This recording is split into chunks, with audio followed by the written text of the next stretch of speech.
ونستهديه ونؤمن به ونتوكل عليه ونعوذ بالله من شرور أنفسنا ومن سيئات أعمالنا من يهده الله فلا مضل له ومن يضلل فلا هادي له وأشهد أن لا إله إلا الله وحده لا شريك له وأشهد أن محمدًا عبده ورسوله وصفيه وخليله وحبيبه وأمينه بلغ الرسالة وأدى الأمانة ونصح الأمة وتركها على محجة بيضاء ليلها كنهارها لا يزيغ عنها إلا هالك وجاهد في الله حق جهاده حتى أتاه اليقين أوصيكم عباد الله ونفسي بتقوى الله فاتقوا الله عباد الله يرحمكم الله واعلموا أن خير الكلام كلام الله وخير الهدي هدي محمد صلى الله عليه وسلم وشر الأمور محدثاتها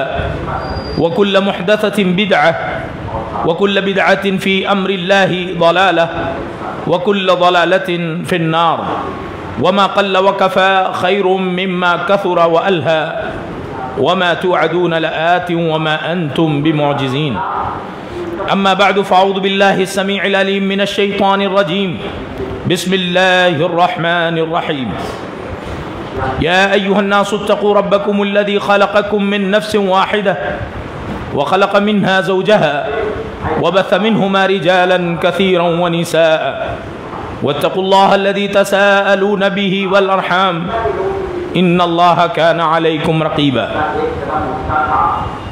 يا أيها الذين آمنوا اتقوا الله وقولوا قولا سديدا يا أيها الذين آمنوا اتقوا الله حق تقاته ولا تموتن إلا وأنتم مسلمون يا أيها الذين آمنوا اتقوا الله وقولوا قولا سديدا يصلح لكم أعمالكم ويغفر لكم ذنوبكم ومن يطع الله ورسوله فقد فاز فوزا عظيما وقال جل سبحانه أعوذ بالله من الشيطان الرجيم الذين يجتنبون كبائر الإثم والفواحش إلا اللمم إن ربك واسع المغفرة هو أعلم بكم إذا أنشأكم من الأرض وإذا أنتم أجنة في بطون أمهاتكم فلا تزكوا أنفسكم هو أعلم بمن اتقى وعن عبد الله ابن مسعود رضي الله عنهما قال قال رسول الله صلى الله عليه وسلم إن أحدكم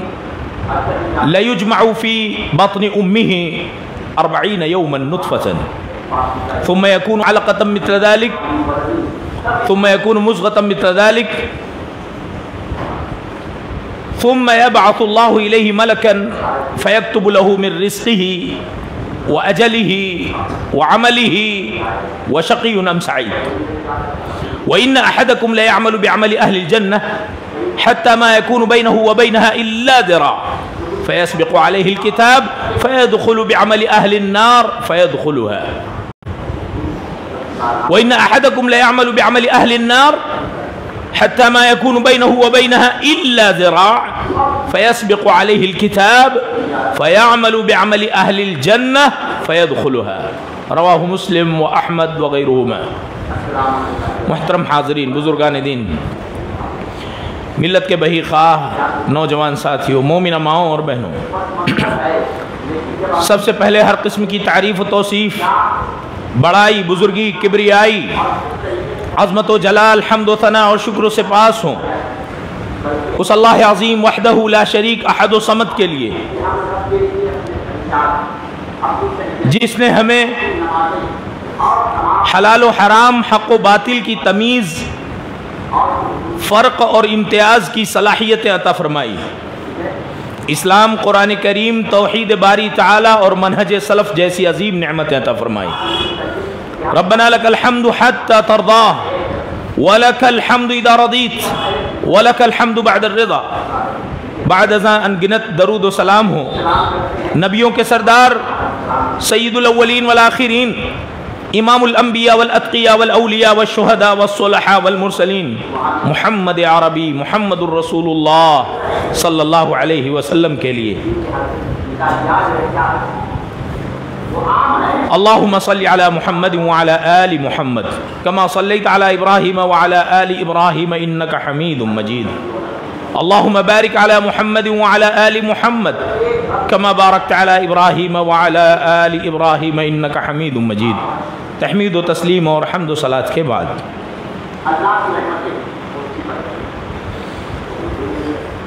انسان وہی بڑا ہے جو اللہ کی نظر میں بڑا ہے، وہ سب سے چھوٹا اور حقیر ہے جو محض اپنی نظر میں بڑا ہے۔ دنیا کی ہر چیز جب تک اپنے مقصد سے وابستہ ہو قابل قدر ہے۔ مثلا اسکول کی عمارت، اس کے پنکھے، اس کا گراؤنڈ کتنے بھی اچھے ہوں، لیکن اگر تعلیم معیاری نہیں ہے تو اسکول اور مدارس اپنے مقصد سے ہٹے ہوئے ہیں۔ چھاتا یا چھتری اس کا کام ہے بارش اور دھوپ سے روکنا۔ اگر اس میں کئی جگہ سوراخ ہو، یہ پھٹی ہو،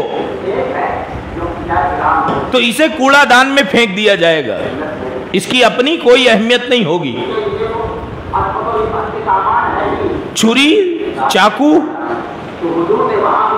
اس کا کام ہے ضروری چیزوں کو کاٹنا، الگ کرنا۔ اگر اس کی مونٹ کتنی بھی خوبصورت ہے مگر اس میں دھار باقی نہیں ہے تو پھر یہ چھری اپنے مقصد میں ناکام ہے۔ چھنی اور چھلنیوں کا بھی یہی کام ہے کہ کچروں کو، غیر ضروری اشیاء کو اچھی چیزوں سے الگ کرنا۔ اگر چھنی پھٹی ہوئی ہے تو وہ اپنے مقصد سے ہٹی ہوئی ہے۔ آپ دنیا کی ہر چیز پر غور کر لیں، ہر چیز کے اپنے وجود کا ایک مقصد ہے۔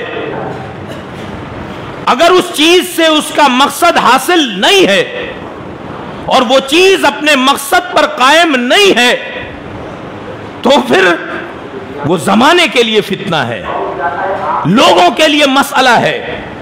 بالکل یہی مثال انسانوں کی ہے۔ جس دور میں، جس علاقے میں، جس خطے اور جس کونے میں انسان اپنے مقصد پر قائم ہے، اپنے وجود کے مقصد پر ڈٹے ہوئے ہیں، تو اللہ کی نظر میں وہ سارے انسان قابل قدر ہیں۔ لیکن انسان جو مقصد سے ہٹے ہوئے ہیں، ان کی شکل و صورت کتنی بھی اچھی ہو، ان کے کپڑے کتنے بھی اچھے ہوں، وہ دنیا میں اپنے ہنر اور اپنے کاموں سے کتنی بھی شہرت رکھتے ہوں، ان کی زبانوں اور الفاظ میں کتنی بھی مٹھاس ہو، لیکن اگر وہ انسان اپنے وجود کے مقصد سے ہٹا ہوا ہے تو پھر اس انسان کی اللہ، اس کے فرشتوں اور اس کے مومن بندوں کی نظر میں کوئی حیثیت نہیں ہے۔ کتنی آسان سی بات ہے سمجھنے اور سمجھانے کے لیے۔ دیکھیے، اللہ رب العالمین کو مقصود یہ ہے کہ اس کے بندے بن کر رہیں۔ اسی وجہ سے اللہ نے انسانوں کے وجود کے بارے میں کہا، اعوذ باللہ من الشیطان الرجیم وما خلقت الجن والانس الا لیعبدون۔ میں نے جن اور انسان کو پیدا نہیں کیا مگر صرف ایک کام کے لیے، الا لیوحدون، صرف اس لیے کہ وہ میری عبادت کریں۔ یعنی ان کے وجود کا مقصد میری عبادت ہے۔ دو بات سمجھ میں آ گئی کہ اگر انسان اللہ کی عبادت سے جڑا ہے تو اپنے مقصد کے قریب ہے، اور اگر انسان اللہ کی عبادت سے گمراہ ہے، ہٹا ہے، تو اپنے مقصد سے منحرف اور پھرا ہوا ہے۔ پھر اللہ رب العالمین کو اس کی کوئی پرواہ نہیں۔ دیکھیے، جو مومن بندے اللہ کی عبادت میں مشغول رہتے ہیں، اللہ کی ضمانت ہے امام بخاری رحمہ اللہ نے انس بن مالک رضی اللہ عنہ سے روایت نقل کی ہے، جناب رسول اللہ صلی اللہ علیہ وسلم نے فرمایا، آپ نے فرمایا جو ہمارے قبلے کا رخ کرے اور ہمارے حلال روزی کو کھائے، فذلک المسلم الذی لہ ذمۃ اللہ و ذمۃ رسولہ۔ اس حدیث میں یہ الفاظ ہیں کہ ہمارے جیسی عبادت کرے اور حلال روزی کھائے وہ مسلمان ہے، الذی لہ ذمۃ اللہ و ذمۃ رسولہ، روح زمین پر وہ چلتا پھرتا مومن اللہ کی ضمانت اور اس کی پناہ میں ہے۔ گویا جو اپنے مقصد سے ہٹے ہوئے ہیں وہ اللہ کی پناہ سے باہر ہیں۔ اب ان کے ساتھ کیا حشر ہوتا ہے، وہ کہاں جا کر مرتے ہیں، ان کا کیا انجام ہوتا ہے، ان کے ساتھ کیسی بدسلوکی ہوتی ہے، اللہ کو اس سے کوئی مطلب نہیں ہے، کیونکہ وہ انسان اپنے وجود کے مقصد سے ہٹ چکے ہیں۔ اللہ رب العالمین چاہتا ہے کہ بندے عبادت کریں، بندگی ان کے اندر جھلکتی رہے، اور کس کی کریں؟ صرف اللہ کی کریں۔ عبادت ہی وہ چیز ہے جو بندوں کو اپنے معبود سے جوڑتی ہے۔ عابد اور معبود کے درمیان سے آپ عبادت نکال دیں تو ان کے درمیان اب کوئی علاقہ، کوئی رشتہ، کوئی تعلق باقی نہیں رہ جاتا ہے۔ اور عبادت ہی ہے جو بندے کے اندر بندہ ہونے کا احساس جگاتی ہے، تواضع اور خاکساری کو اس کے اندر پیدا کرنے کی اگر کوئی چیز ہے تو وہ عبادت ہے۔ جو بندہ جتنی زیادہ عبادت میں مشغول ہو، جتنی زیادہ عبادت کرے، اس کے اندر اتنی ہی زیادہ بندگی، تواضع، خاکساری پیدا ہونا ضروری ہے۔ شرط یہ ہے کہ اس کی وہ عبادت اور بندگی آسمانی طور طریقے کے مطابق ہو۔ دیکھیے، کوئی انسان اپنی شکل و صورت، اپنے خاندان اور قبیلے، اپنے نام و نمود، اپنے لائف اسٹائل، زندگی کے جینے کے ظاہری اور دنیاوی طور طریقے سے اللہ کی نظر میں معزز نہیں ہو سکتا۔ آپ نے اس موضوع پر بارہا سنا ہے، اللہ رب العالمین نے سارے انسانوں کو ایک جیسا کہا، فرمایا یا ایھا الناس انا خلقناکم من ذکر و انثی، اے لوگو ہم نے تم سب کو ایک مذکر اور مؤنث سے پیدا کیا، آدم اور حوا سے، وجعلناکم شعوبا وقبائل لتعارفوا، اور ہم نے تمہیں مختلف گھاٹیوں اور قبیلوں میں اس لیے کر دیا تاکہ تم ایک دوسرے کو انسانوں کے اس جم غفیر میں، انسانوں کے اس بھیڑ بھاڑ میں پہچان سکو کہ یہ عربی ہے، یہ عجمی ہے، یہ فلاں خاندان کا ہے، یہ فلاں قبیلے کا ہے۔ صرف مقصد ایک دوسرے کو پہچاننا ہے۔ ان اکرمکم عند اللہ اتقاکم، لیکن تمہارے درمیان اللہ کے نزدیک اگر کوئی مشرف ہے، مکرم ہے، باعث عزت و تکریم ہے تو وہ ہے جس کے اندر جتنا زیادہ تقوی ہو۔ امام مسلم اور دیگر محدثین نے ایک روایت نقل کی ہے کہ رسول عربی صلی اللہ علیہ وسلم اور صحابہ کرام بیٹھے تھے، ایک شخص آیا، اس کے کپڑے بڑے اچھے تھے، مالدار شخص تھا، سماج اور معاشرے میں اس کا بڑا اونچا مقام و مرتبہ تھا۔ آپ نے صحابی سے پوچھا، سہل بن سعد اس کے راوی ہیں، فرماتے ہیں کہ اللہ کے نبی نے مجھ سے پوچھا ما رأیک فی ھذا، اس آدمی کے بارے میں تمہاری کیا رائے ہے؟ تو میں نے کہا اگر وہ کوئی لڑکی کو پیغام دے تو اس کا پیغام قبول کر لیا جائے، کسی کی سفارش کرے تو اس کی ہر سفارش قبول ہو، لوگوں کو اگر کوئی صلاح و مشورہ دے تو لوگ اس کی باتوں کی قدر کریں گے، اس کی بات مانیں گے، کان دھریں گے۔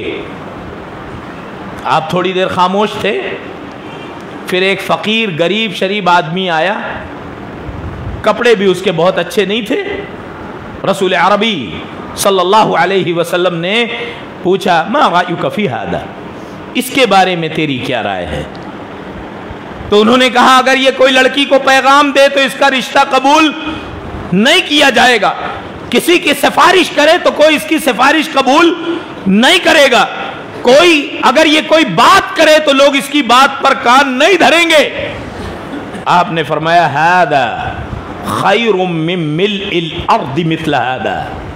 یہ آدمی جس کے بارے میں تمہارا یہ تبصرہ ہے ویسے زمین بھر کے آدمیوں سے بہتر ہے اللہ کی نظر میں. جس آدمی کے بارے میں تمہاری اپنی رائے تھی کہ اس کے پیغام کو ٹھکرایا نہیں جائے گا, اس کی سفارش کو رد نہیں کیا جائے گا, اس کی بات ٹھکرائی نہیں جائے گی, ایسے زمین بھر کے آدمیوں سے بہتر یہ آدمی ہے. یہ کوئی قاعدہ کلیہ اور معیار نہیں ہے کہ ہر آدمی ویسا ہی ہے یا ہر مالدار برا ہے اور ہر غریب اچھا ہے. مگر یہاں مسئلہ یہ ہے کہ اللہ کی نظر میں جو اچھا ہے وہ اچھا ہے. اب چاہے وہ غریب ہو یا مالدار ہو, دنیا جسے اچھا کہہ رہی ہے ضروری نہیں ہے کہ وہ اچھا ہو, اور دنیا جسے برا سمجھتی ہے ضروری نہیں ہے کہ وہ برا ہو. دنیا میں بہت سارے مشہور آسمانوں میں گمنام ہیں, اور دنیا میں بہت گمنام جن کو دنیا جانتی نہیں ہے آسمانوں میں بڑے مشہور ہیں. میں ایک دو بات عرض کروں تو بات شاید اور واضح ہو. امام احمد بن حنبل رحمہ اللہ نے انس بن مالک رضی اللہ عنہ سے روایت نقل کی ہے. صحابہ کرام رضوان اللہ علیہم اجمعین جناب محمد الرسول اللہ صلی اللہ علیہ وسلم کے ساتھ بیٹھے تھے. آپ نے فرمایا یطلع الآن رجل من اہل الجنہ, ابھی ایک آدمی تمہارے سامنے ایسا آئے گا, ایسا آدمی آئے گا جو جنتی ہے. صحابہ کرام پلٹ کر دیکھنے لگے. ایک دبلے پتلے انصاری صحابی آئے جن کی داڑھی سے پانی ٹپک رہا تھا, ان کے بائیں ہاتھ میں جوتے تھے. وہ آ کر کے جوتا ایک طرف رکھے اور اپنی نماز میں مشغول ہو گئے. دوسرا دن آیا, صحابہ کرام اپنے نبی محترم صلی اللہ علیہ وسلم کے ساتھ بیٹھے تھے. آپ نے فرمایا یطلع علیکم الآن رجل من اہل الجنہ, تمہارے درمیان ابھی ایک ایسا آدمی آنے والا ہے جو جنتی ہوگا. ہم نے دیکھا پلٹ کر. انس بن مالک فرماتے ہیں کہ وہی آدمی جو کل آیا تھا آج پھر آیا, دبلا پتلا انصاری جس کی داڑھی سے پانی ٹپک رہا تھا اور اس کے بائیں ہاتھ میں اس کے جوتے تھے. وہ ایک طرف کو چلا گیا. پھر اللہ کے نبی علیہ الصلوۃ والسلام اور ہم تیسرے دن بیٹھے تھے. آپ نے فرمایا یطلع علیکم الآن رجل من اہل الجنہ, تمہارے درمیان ایک جنتی آدمی ابھی نمودار ہوگا. ہم نے دیکھا تو وہی شخص تھا. ہمیں بڑی تشویش ہوئی, آخر اس کے پاس وہ کون سا عمل ہے جو یہ جنتی ہے. انس بن مالک فرماتے ہیں کہ عبداللہ ابن عمرو بن عاص جو بڑے پرہیزگار تھے اور عمل کے بڑے مشتاق تھے, شائق تھے, انہوں نے اس سے جا کر اس کے ساتھ رہنے کی خواہش ظاہر کی اور بہانہ کیا کہ ابا سے ذرا جھگڑا ہو گیا ہے, لڑائی انبن ہو گئی ہے, میرے ابا نے گھر سے نکال دیا ہے, میں 3 رات تمہارے ساتھ رہ سکتا ہوں. تو انہوں نے اجازت دے دی. عبداللہ ابن عمرو بن عاص فرماتے ہیں میں اس کے ساتھ رہنے لگا. رات بھر اس کے عمل پر میں غور کرتا رہا. یہ صحابہ کرام کا عمل کے لیے رشک تو دیکھیے کہ ان کے ساتھ رہنے کی خواہش ظاہر کی. کوئی تو وجہ ہوگی جو آمنہ کے لال نے اس عام سے آدمی کے بارے میں جنتی ہونے کی ضمانت دے دی ہے. اور ایک بار نہیں, 2 بار نہیں, محمد عربی نے 3 مرتبہ اس آدمی کے بارے میں کہا ہے کہ جنتی ہے. ارے اس کے کپڑے بہت زیادہ عمدہ تو نہیں ہے, اس کے آس پاس خدمت کرنے والوں کی ٹیم تو نہیں ہے, پھر وجہ کیا ہے کہ یہ آدمی جنتی ہے؟ عبداللہ ابن عمرو بن عاص فرماتے ہیں میں ان کے گھر گیا, 3 دن رات ان کے ساتھ رہا. میری نظر رات بھر ان کے عمل پر رہی. کچھ خاص نہیں, کروٹ بدلتے ہوئے جب جاگ جاتے تھے تو اللہ اکبر کہہ کر کروٹ بدل لیتے تھے, اور یہاں تک کہ فجر کا وقت ہوتا تھا فجر کے لیے اٹھ جاتے تھے. 3 دن ہونے کے بعد میں نے ان سے کہا تمہارا کوئی خاص عمل تو بتاؤ, تمہیں جس سے امید ہو کہ اللہ تمہاری بخشش کر دے گا. کہا ما ہوا الا ما رأیت, کوئی خاص بات تو نہیں ہے, میں جو بھی ہوں تمہارے سامنے ہوں. جانے لگے عبداللہ ابن عمرو بن عاص تو کہا ہاں علی رسلک, سنیے, غیر انی لا اجد فی نفسی لاحد من المسلمین غشا ولا احسد احدا علی خیر اعطاہ اللہ ایاہ. ہاں ایک بات سنیے, سن کر جائیے. شاید یہ بات ہو سکتی ہے کہ میں اپنے من میں, اپنے نفس میں کسی بھی مسلمان کا کینہ نہیں رکھتا. لا اجد فی نفسی احدا من المسلمین غشا, میرا سینہ کینے سے پاک ہے, کسی کے بارے میں کینہ نہیں رکھتا. ولا احسد احدا علی خیر اعطاہ اللہ ایاہ, اور کسی کو اللہ نے کوئی نعمت عطا کی ہے, نعمت کس نے دی ہے؟ اللہ نے. میں اللہ کی اس عطا کردہ نعمت پر میں کسی سے حسد نہیں رکھتا, حسد نہیں کرتا. شاید ہی ہو سکتا ہے یہ بات ہو. تو حضرت عبداللہ ابن عمرو بن عاص فرماتے ہیں هذه بلغت بک, هذه بلغت بک وہی التی لا نطق. بس بس بس, یہی وہ نقطہ ہے, یہی وہ خصوصیت ہے, یہی وہ خوبی ہے جس نے تمہیں اس مقام پر پہنچایا ہے, اور ہمارے اندر اس بات کی طاقت نہیں ہے. بہت نوافل نہیں, بہت نمازیں نہیں, مگر دل کینے سے پاک ہے. آج امت مسلمہ کو مشرق سے مغرب تک, شمال سے جنوب تک, عرب سے عجم تک اسی بات کی ضرورت ہے, اسی مسئلے کو سمجھنے کی ضرورت ہے. افسوس ہے, حسرت ہے کہ مسلمانوں نے چند رکعت نماز کو دین سمجھ لیا ہے. نماز کے بغیر اسلام کا تصور نہیں ہے, مگر یہ کوئی سمجھتا ہے کہ میرا کردار کیسا بھی ہو, میرا سلوک کیسا بھی ہو, میرے شب و روز کیسے بھی گزریں, ماں باپ مجھ سے ناراض ہوں, بیوی بچے مجھ سے ناخوش ہوں, پڑوسی مجھ سے ناراض ہوں, مگر میں نماز کا پابند ہوں, میں بڑا نیک آدمی ہوں. جس آدمی کے من میں یہ چل رہا ہو, قسم رب ذوالجلال کی, اس کی یہ چند نمازیں, اس کی یہ چند نیکیاں اسے جنت میں لے جا سکتی. یہ وہ مذہب ہے جہاں اللہ کی خشیت ضروری ہے, جہاں تقوی معیار ہے, جہاں تقوی ہی معیار شرف ہے. دل کا کینے سے پاک ہونا ضروری ہے. ہاں, آپ کے پاس عبادات کی کمی ہے, آپ کے پاس نمازیں کم ہیں, آپ کے پاس روزے کم ہیں, آپ کے پاس نیکیاں کم ہیں, مگر آپ کے دل میں اللہ کا ڈر ہے. ایک آدمی جو ہمیشہ نماز پڑھتا ہو, 70 سال کا نمازی اللہ کے جناب میں لایا جائے گا, ایک نماز اس کے پاس ٹھیک نہیں ہوگی. لیکن ایک آدمی شرابی ہے, شرابی ہے, نماز روزے سے دور ہے, لیکن اس کے دل میں اللہ کا سچا ڈر ہے, خوف ہے. وہ آئے گا نماز پڑھنے, نماز پڑھنے آیا, اس کے کپڑے کو دیکھ کر, اس کی اداؤں کو دیکھ کر لوگ نفرت کا اظہار کریں گے اور اسے دھتکاریں گے. ہو سکتا ہے کہ وہ مسجد میں داخل ہو کر 2 رکعت نماز ادا کر لے, اور 2 رکعت جو نماز ادا کرے, ایک وہ سجدہ جسے تو گراں سمجھتا ہے, 1000 سجدوں سے دیتا ہے آدمی کو نجات. اللہ کو دل کی وہ کیفیت مقصود ہے. پریکٹیکل تو انسان کو بنانے کا ذریعہ ہے, نمازیں تو انسان کے اندر بندگی پیدا کرنے کا ذریعہ ہے. اصل تو پیدا ہونا ضروری ہے. روزہ متقی بنانے کا ذریعہ ہے, نماز بندگی پیدا کرنے کا ذریعہ ہے. ایک وہ سجدہ جسے تو گراں سمجھتا ہے, 1000 سجدوں سے دیتا ہے آدمی کو نجات. وہ شرابی آیا سچے دل سے, اس نے 2 رکعت نماز ادا کی, اور اگلی رکعت ہی میں سجدے کی حالت میں روح قبض ہو گئی.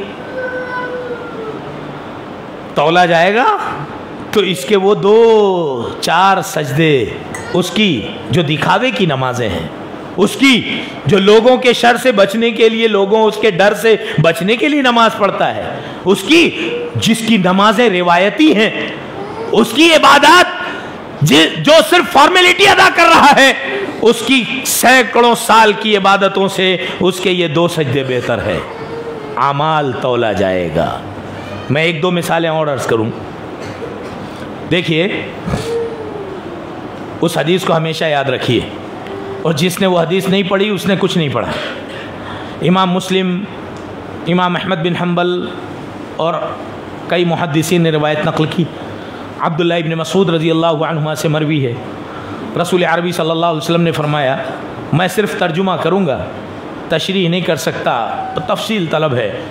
حدیث یہ ہے، ان احدکم یجمع خلقہ فی بطن امہ 40 یوما نطفۃ، تم میں سے ہر امیر غریب عام خاص عالم جاہل سب، تم میں سے ہر کسی کا نطفہ اس کی ماں کے بطن میں 40 دن جمع کیا جاتا ہے۔ یہ انسان کی حقارت بیان کی گئی ہے۔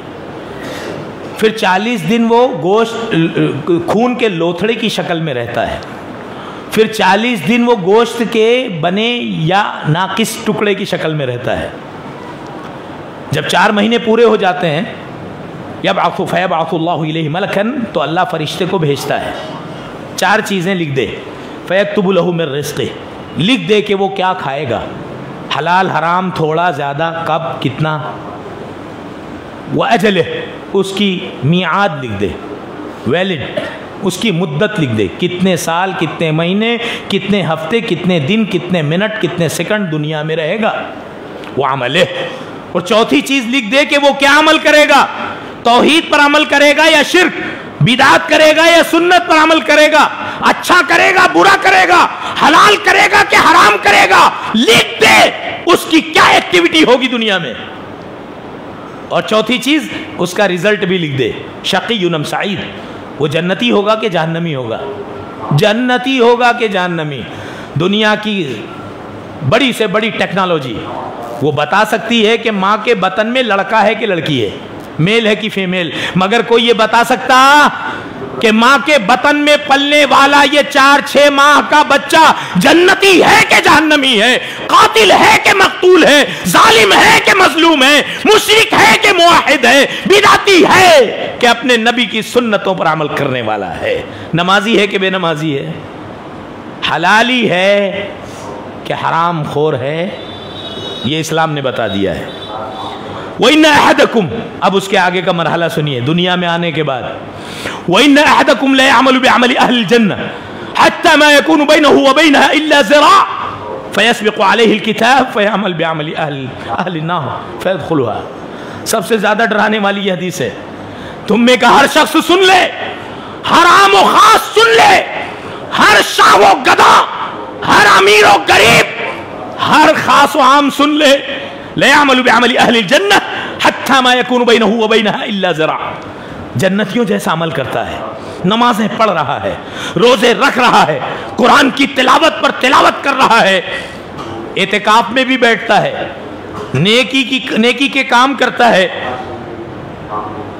مگر اتنا قریب چلا گیا جنت کے کہ ایک ذرا کہتے ہیں ہتھیلی جہاں ختم ہوتی ہے وہاں سے ایلبو، کوہنی تک یا کندھے تک، اتنا فاصلہ، ایک ہاتھ کا فاصلہ رہ گیا تھا کہ اب ایک قدم اٹھائے اور جنت میں چلا جائے، جنت کے اتنا قریب چلا گیا تھا۔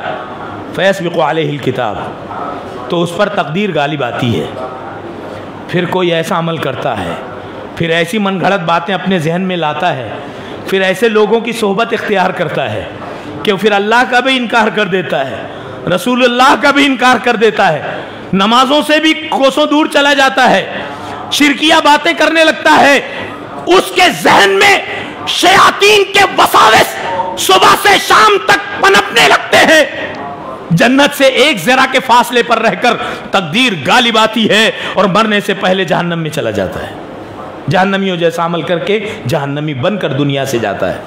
وَإِنَّ أَحَدَكُمْ لَا يَعْمَلْ بِعَمَلِ أَهْلِ النَّارِ حَتَّى مَا يَكُونُ بَيْنَهُ وَبَيْنَهَا إِلَّا ذِرَاعٌ، تم میں سے کوئی شخص جہنمیوں سے عمل کرتا ہے، چوری کرتا ہے، ڈکیتی کرتا ہے، شراب نوشی کرتا ہے، عیاشی میں مبتلا ہے، مگر اتنا جہنم کے اتنا قریب چلا گیا کہ ایک قدم اٹھائے اور جہنم میں چلا جائے۔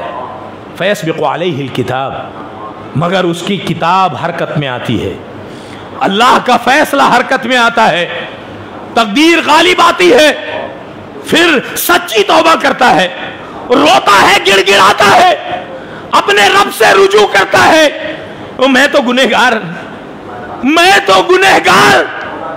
رات کی تاریکی میں اٹھتا ہے جب دنیا سو رہی ہے، جب سارے عبادت کرنے والوں کو اپنے عبادت کا غرور ہے، اپنی عبادتوں کا غرہ ہے، اسے اپنے گناہوں کا پچھتاوا ہے.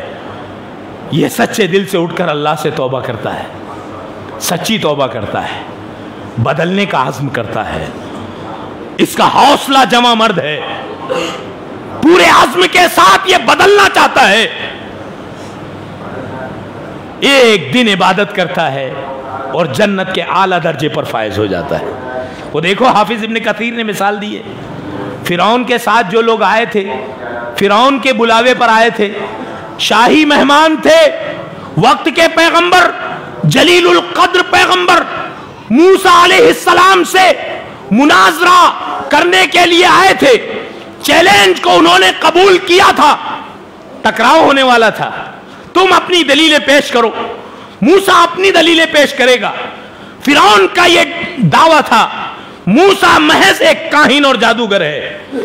تمام علاقوں کے بڑے بڑے جادوگر آئے، موسیٰ کو جادوگر ثابت کرنے کی ہر ممکن کوشش کی، مگر جب انہوں نے دیکھا کہ موسیٰ کے پاس تو علم نبوت ہے، موسیٰ کوئی کاہن اور ساحر نہیں ہے، فقعوا لہ ساجدین، سارے کے سارے اللہ کے شکرانے میں سجدہ ریز ہو گئے اور گواہی دی آمنا برب موسیٰ و ہارون، ہم موسیٰ اور ہارون کے رب پر ایمان لائے. فرعون نے ان کے دائیں بائیں ہاتھ پیر کو کٹوا دیا. میری اجازت کے بغیر تم ایمان لے آئے. وہ سارے ساحر، سارے جادوگر بڑے بڑے ممالک سے آئے تھے، مصر کی زمین پر جمع ہوئے تھے، مگر ہوا یہ صبح میں یہ باطل کی طرف سے ٹکرانے آئے تھے، حق سے ٹکرانے آئے تھے، اپنا لوہا منوانے آئے تھے، اور شام ہوتے ہوتے سب کے سب جنت میں چلے گئے، شہید کر دیے گئے. آخری دم تک کسی کے جنتی یا جہنمی ہونے کی گارنٹی نہیں ہے. آخری مرحلے تک آپ یہ دعویٰ نہیں کر سکتے کہ میں جنتی ہوں، میں نیک آدمی ہوں، فلاں گنہگار ہے، فلاں دوزخی ہے. قسم رب ذوالجلال کی، اگر کوئی داڑھی رکھنے والا کسی بغیر داڑھی والے کو جہنمی سمجھتا ہے تو لعنت ہے اس کی داڑھی پر. کوئی فجر پڑھنے والا کسی سو جانے والے پر یہ سوچ کر کہ میں جنتی ہوں، فلاں جہنمی ہے، فجر پڑھتا ہے تو اس کی فجر سے اس کو کچھ حاصل. آپ عبادت کیجئے، مگر عبادت آپ کو بندہ بنائے رکھے، آپ کے اندر بندگی اور تواضع قائم رکھے، خاکساری کو پیدا کرے. سارے نیک اعمال کرنے کے بعد بھی آپ کو فکر ہو ربنا تقبل منا انک انت السمیع العلیم. اللہ کے نیک بندوں کو ہزار عمل کرنے کے بعد بھی اپنے آپ پر کوئی غرہ نہیں ہوتا تھا. وہ رو رو کر گڑ گڑا کر دعا کرتے تھے، بار الہ ہماری یہ چھوٹی موٹی کوششیں اپنے جناب میں شرف قبولیت عطا فرما. قبولیت کی دعائیں کرتے تھے، روتے تھے، گڑ گڑاتے تھے. دیکھیے میں ایک واقعہ اکثر پیش کرتا ہوں. بنی اسرائیل میں دو بھائی تھے. یہ جو بھی بات بیان ہو رہی ہے آپ ہرگز یہ مت سمجھیے کہ گناہ کی دلیل ہے کہ میں داڑھی نہیں رکھتا تھا تو میں ہی داڑھی والے سے اچھا ہوں، میں گناہ میں ملوث تھا تو میں نیک لوگوں سے اچھا ہوں. یہ اس کی دلیل نہیں ہے.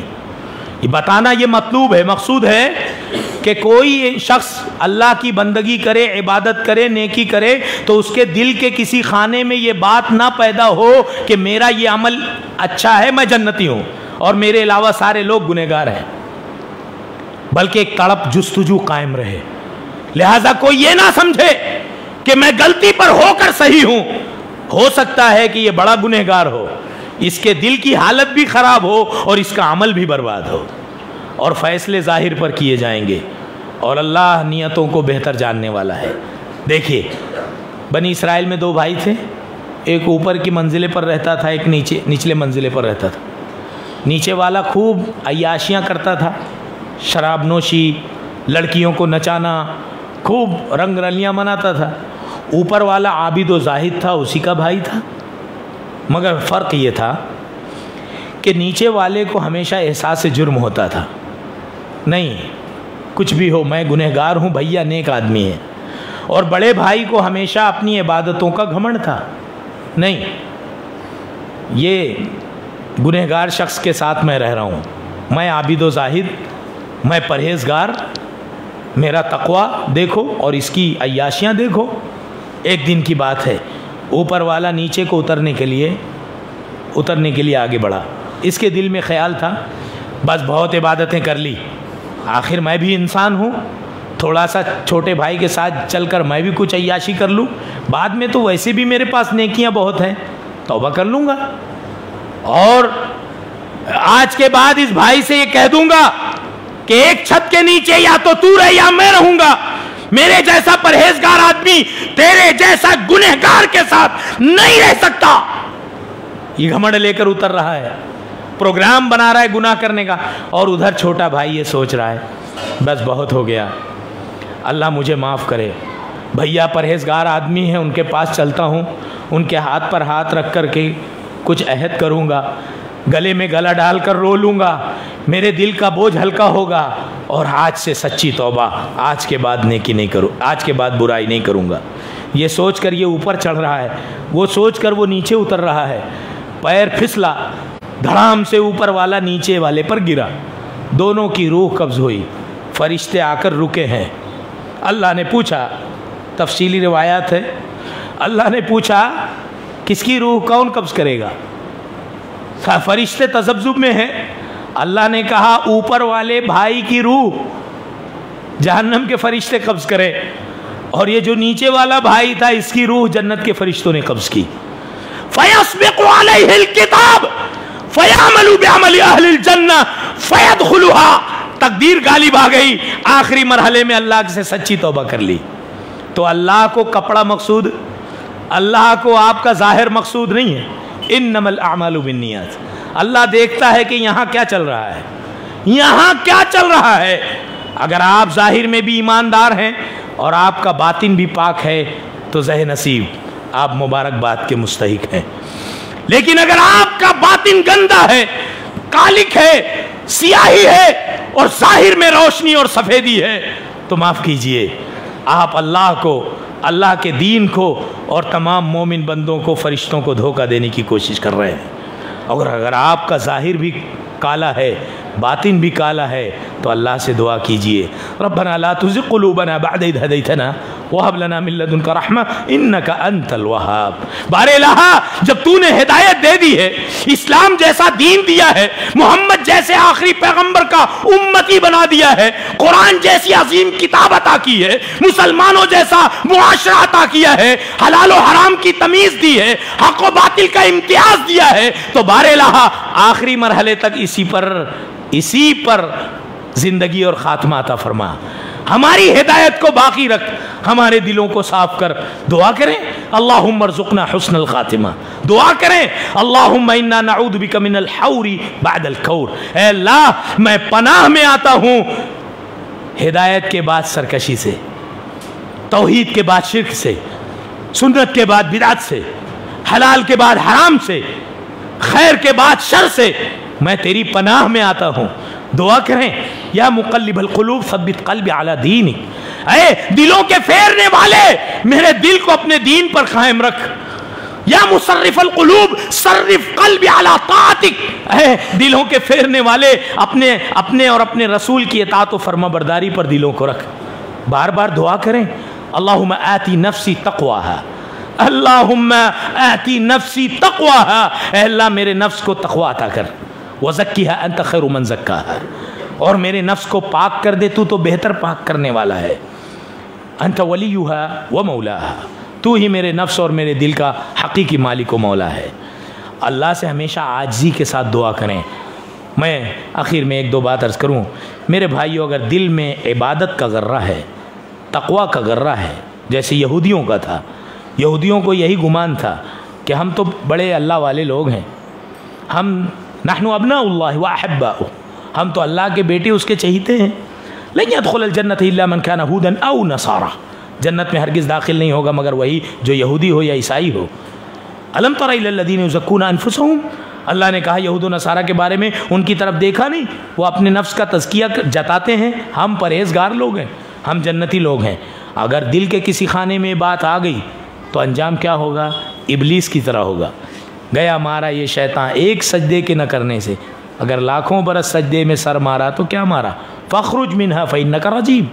حالت کیا ہوگی بنی اسرائیل کے اس عابد و زاہد کی طرح، حالت کیا ہوگی وہ ابن جریج کی طرح، جو بنی اسرائیل کا ایک عابد و زاہد شخص تھا، اس نے پلاننگ کے ساتھ گناہ کر لیا، بعد میں اللہ نے بہرحال اس کی توبہ قبول کر لی۔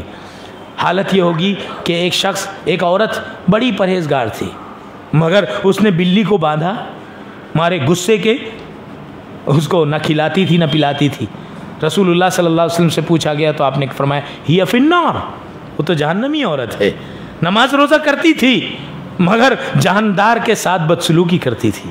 ایک عورت تھی بہت زیادہ عبادت نہیں کر پاتی تھی، صحابہ کرام نے ان سے پوچھا، اللہ کے نبی علیہ السلام سے پوچھا کہ بہت زیادہ نماز روزہ نہیں کر پاتی مگر پڑوسن اس سے خوش ہیں، وہ لوگ اس سے خوش ہیں، اس کے کردار سے خوش ہیں۔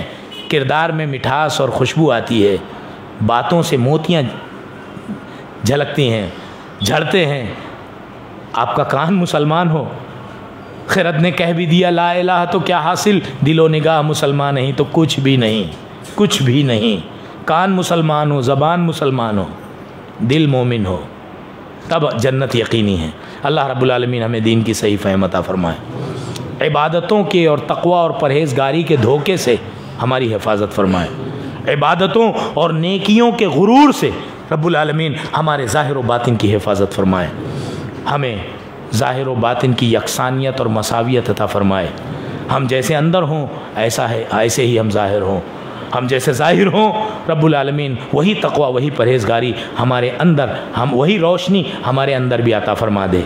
ہمیں آپسی خلش، رنجش، کینہ، بغض، عناد، کدورت، ایک دوسرے کو نیچا دکھانے، ایک دوسرے کو نیچا کرنے کی پلاننگ سے رب العالمین ہماری حفاظت فرمائے۔ آمین وآخر دعوانا الحمدللہ رب العالمین۔ اقول قولی هذا واستغفر الله لي ولكم ولسائر المسلمين فاستغفروه انه هو الغفور الرحیم۔